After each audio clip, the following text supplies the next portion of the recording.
He looked at me with this notion, this subtle expression of what is to come is already known. He smiled broadly as this joke of the future, not yet spoken. He said, "Are you truly ready for today's lesson?" And his smile was just like broadening all over his face. I I hesitated for a slight second. I nodded, and then I just felt this searing pain, like a whiplash across my face. Well, I realized that he's hit me straight across my face so fast that I had only felt the pain. My hand went to my chin, and I felt the blood rushing. And one thought leaped from the ground to the back of my head and then out of my mouth. What have I done wrong? I think my voice was cracking up and my eyes was just like, you know, getting a bit watery, and there was this moment of bewildered silence. Then I looked up at him. My gazes was just going to the ground, and then, I looked up at him and then met these very kind pair of eyes. You have done absolutely nothing wrong, he said. But, most importantly, you instantly thought you had. This is the first part of the lesson today. Let's see. I hit you hard, and you almost apologize. Why? Well, I sort of looked at him like really dumb, trying to ignore the pain, and repeated his question like, why? He turned his back, and then he just started walking away, and he was just like humming this cheerful tune. It sounded very familiar, but I just knew I had never heard it before. So I sat myself very heavily down on the ground and tried to make some sense of it. I knew his point would probably be so simple that it could be easily overlooked. I went over my thoughts and my emotions carefully. I felt a strong sense of injustice.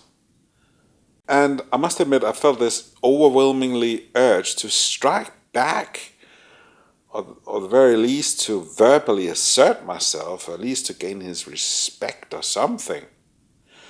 Well, I was sitting down there on the ground thinking, and from the corner of my eye I noticed that he had stopped walking. He was now standing under his favorite tree, like completely still, but humming away on this, annoyingly cheerful tune, and then he sort of like slowly turned facing me again. And then he started walking towards me all of a sudden with very, very great speed and like a lot of determination, and I swiftly got on my feet and stepped a few steps back, braced all my muscles and prepared myself, and he stopped dead still just before me and looked at me with this almost, very irritating big smile of his. So, we have entered the second part of today's lesson. But you have still not told me an answer to the first part, he said, looking at me with this beaming energy. I sighed and said something like, I probably said, I admit to being slightly confused here, Master. Will you kindly help? So, he glanced at me casually and tried to enlighten me. He elaborated. He said, Yes, you have felt a wrongdoing of mine, and maybe even an urge to retribute, right? I nodded. He then continued his dissertation. I know this of any man. I hit him for no reason.